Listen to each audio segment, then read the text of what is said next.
सरकारी संरक्षण के बिना शराब की अवैध तस्करी करना बिल्कुल भी संभव नहीं है। नवंबर 2020, नवंबर 2022 में भी पानीपत और सोनीपत में 30 से ज़्यादा लोगों की जहरीली शराब पीने के कारण अपनी जान गंवानी पड़ी थी। एनसीआरबी के आंकड़े बताते हैं कि हरियाणा प्रदेश में नशा इस कदर बढ़ गया है कि नशे और नशे की ओवरडोज के होने वाली मौतों के मामले में हरियाणा ने पंजाब और हरियाणा को पीछे छोड़ दिया है। हरियाणा ने पंजाब और हिमाचल को पीछे छोड़ दिया है। आज के दिन लोगों का अवैध नशे के फैलते कारोबार के कारण सरकार पर से विश्वास उठ चुका है। हम मांग करते हैं कि इसकी जांच हो, बल्कि मैं तो मांग करूंगा कि इसकी हरियाणा के किसी सिटिंग जज से, हाई कोर्ट सिटिंग जज से इसकी जांच होनी चाहिए। क्यों भाई, क्यों नहीं कर सकते हैं? ये अलग मुद्दा है। चलिए, ये अलग मुद्दा अलग है। पढ़िए तो आप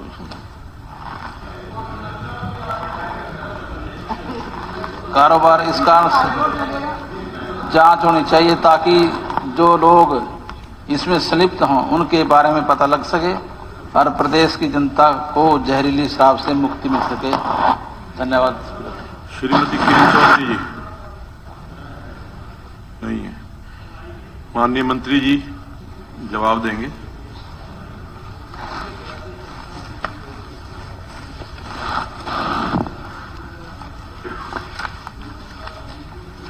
जहरीली शराब के सेवन से 22 लोगों की मौत के मामले में, ये 22 लोगों का लिखा है 20 हैं, जो मौतें 20 हुई हैं। पुलिस अधीक्षक यमुनानगर और अंबाला से प्राप्त रिपोर्ट के अनुसार संदिग्ध जहरीले शराब के सेवन से 20 मौतें हुई हैं। इस संबंध में 5 एफआईआर दर्ज की गई हैं और इन दोनों जिलों में कुल 52 गिरफ्तारियां की गई, जिसमें 36 आरोपी शामिल किए गए हैं।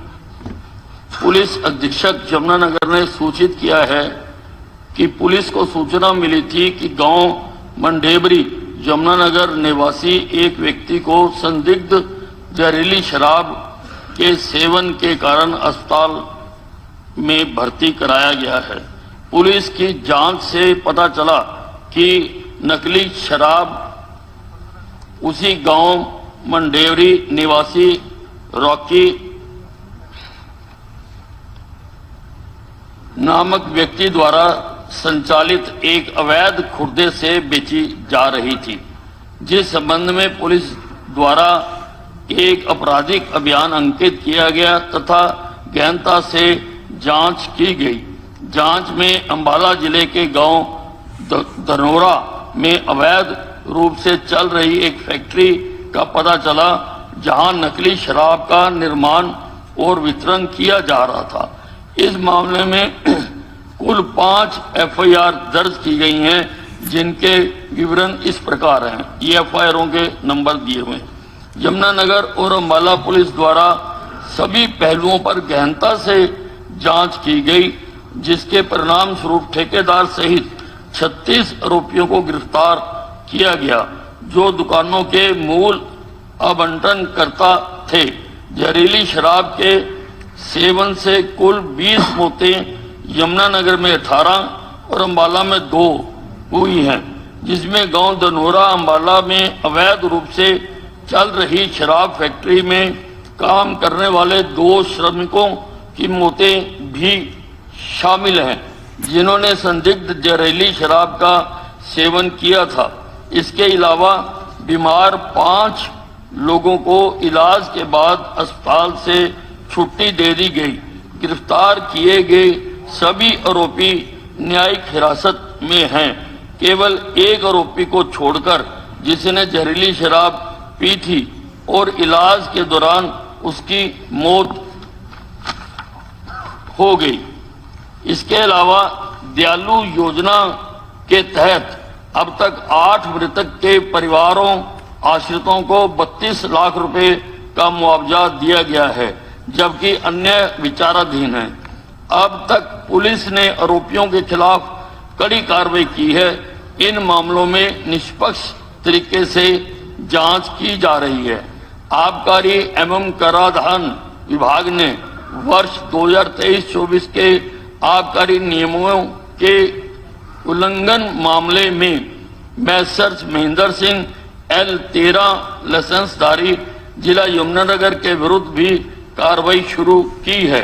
कलेक्टर आबकारी द्वारा जारी आदेश संख्या अनुसार पंचकुला दिनांक 20/11/23 के तहत 2,51,00,000 रुपए का जुर्माना लगाया गया।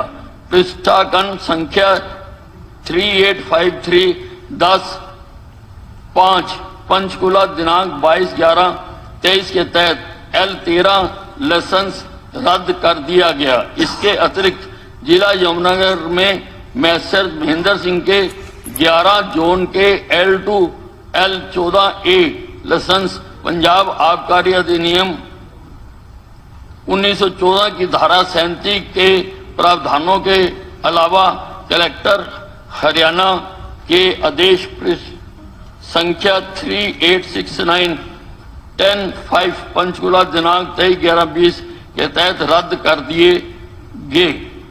इन 11 जोन को विभाग द्वारा नीलामी में पुनः आवंटित किया गया है। दिनांक 7/11/23 को जहरीली शराब की इस घटना से पहले राज्य भर में खुदरा दुकानों से 2193 नमूने लिए गए थे और 7/11/23 के बाद अब तक कुल 2875 नमूने लिए गए हैं। आबकारी नीति 2023-24 के प्रारंभ 12/6/2023 होने से अब तक राज्य भर में कुल 5068 नमूने खुदरा शराब विक्रेताओं से लिए गए हैं। अवैध एवं नकली शराब के कारोबार को रोकने के लिए पुलिस विभाग द्वारा विभिन्न स्तरों पर सघन एवं तत्परता से कार्रवाई की जा रही है, जिसका पूर्ण विवरण इस प्रकार है। 2016 से 23 तक ये बताया गया कि अंकित अभियोग कितने, गिरफ्तार व्यक्तियों की संख्या कितनी, बरामदगी बोतलों की कितनी। टोटल अगर अब तक लगाया जाए 2016 से अब तक 9,898 अभियोग दर्ज किए गए, 9,733 लोगों को गिरफ्तार किया गया, 64,223 शराब की बोतलें पकड़ी गई। अंग्रेजी शराब के 6,42,237 6,42,237 शराब की बोतलें। हाँ जी, टोटल बता रहा हूं। 2023 का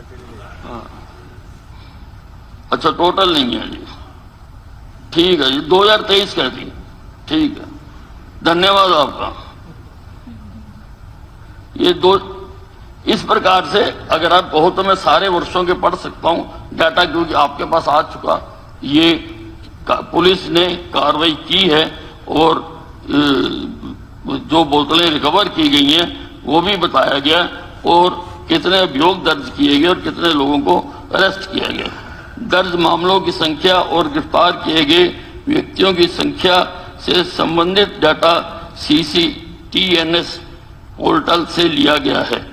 उपरोक्त के अतिरिक्त प्रदेश में दिनांक 11/11/23 से 14/12/23 तक अवैध खुर्दा के विरुद्ध एक विशेष अभियान चलाया गया, जिसमें कुल पंजीकृत 1466 अभियोगों में 146 गिरफ्तारियां की गई, जिसमें देशी बोतलें 43,008, अंग्रेजी बोतलें 25,419, बियर बोतलें 2,057, लाहन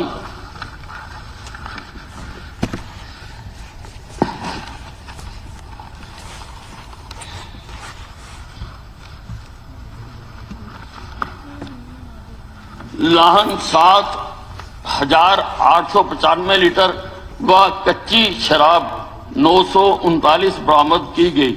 दिनांक 12/12/2023 को अभियान के अंतर्गत FIR संख्या 407 12-12-23 धारा 420 467 468 471 120 बी IPC व 61(1)C 63(a)72(a)4 एक्साइज एक्ट थाना दारूहेड़ा रेवाड़ी दर्ज की गई, जिसमें ओल्ड मोंक बोतल 5 देसी शराब के पौवे 13,490, हमारे से भी शराब के पौवे पढ़वा रहे हो। ओल्ड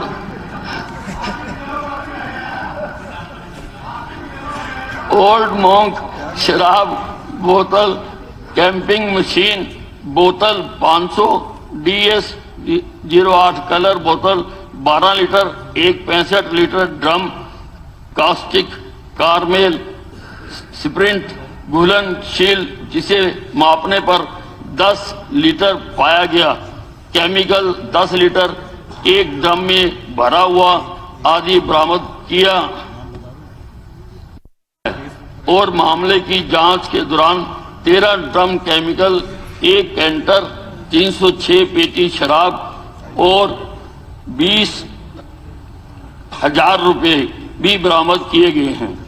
जहां तक विभिन्न जिलों में L1 L13 के गोदामों में कुल 75,250 पेटियों की कमी का सवाल है, यहां यह उल्लेख किया जाता है कि विभाग की सामान्य प्रक्रिया के तहत दिनांक 7/11/23 से लेकर अब तक L1 लाइसेंसधारियों के 18 उल्लंघन के मामले और L13 लाइसेंसधारियों के 17 आबकारी नियमों के उल्लंघन के मामलों का पता लगा है, जिसमें क्रमानुसार 9,914 पेटियां और 59,435 पेटियां कम पाई गई।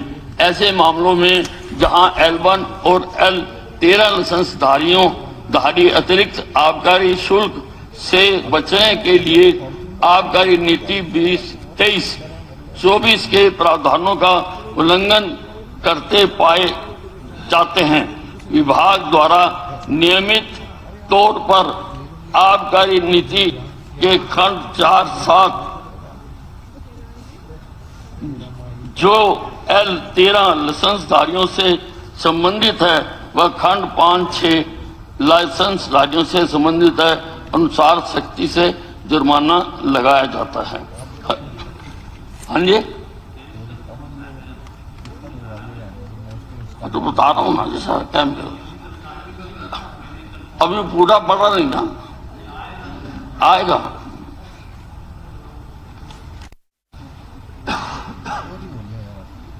हरियाणा में नशे की ओवरडोज से मौत के मामले बहुत कम हैं। पिछले 5 वर्षों में यानी 2017 से लेकर 22 तक नशीली दवाओं के अधिक सेवन से कारण 34 मौतें हुई हैं। जहां तक कोविड-19 महामारी के कारण लॉकडाउन के दौरान अनियमितताओं का सवाल है, राज्य सरकार ने इस संबंध में निम्नलिखित कदम उठाए हैं। विशेष जांच दल का गठन, इस मामले में अवगत करवाया जाता है कि आदेश संख्या 6/2/2020 2HC दिनांक 11/5/20 के तहत गृह विभाग हरियाणा ने खरखोदा मटिंडू रोड सोनीपत हरियाणा में अस्थायी गोदाम में बरामद शराब के स्टॉक से चोरी के मामले की जांच करने नवीकरणीय ऊर्जा एवं आवास विभाग की अध्यक्षता में एक विशेष जांच दल का गठन किया। दिनांक 30/7/2020 को विशेष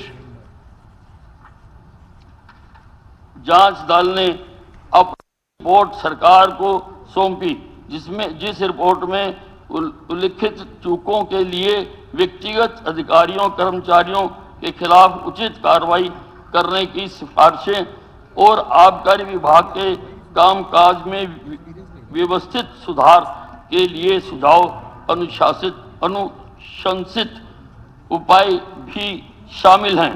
उक्त रिपोर्ट के आधार पर आवश्यक कार्रवाई शुरू की गई, जिनका वर्णन नीचे वर्णित पैराग्राफ में किया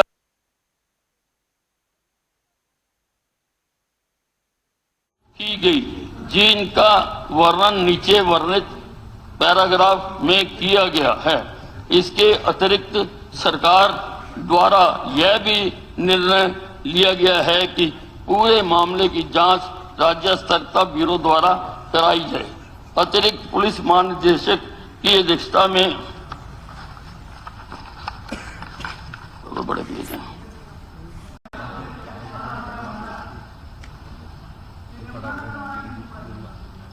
नहीं, ये इसमें पूछा गया है कि पुरानी हुई थी उसका क्या हुआ, तो उसमें पूछा गया, सारों का क्लब कर दिया ना जी। जो किसी ने कुछ पूछा, किसी ने कुछ पूछा, तो ये उसके जो कोविड के दौरान थी उसके बारे में भी पूछा गया, तो उसका बता रहा हूं।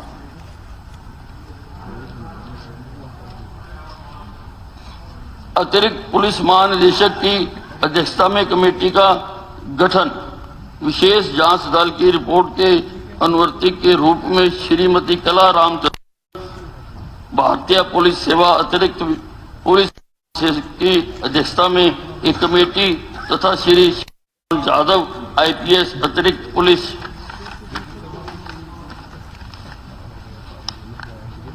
महानिदेशक की भोला जी पार्सल आरोप पत्र जारी किया।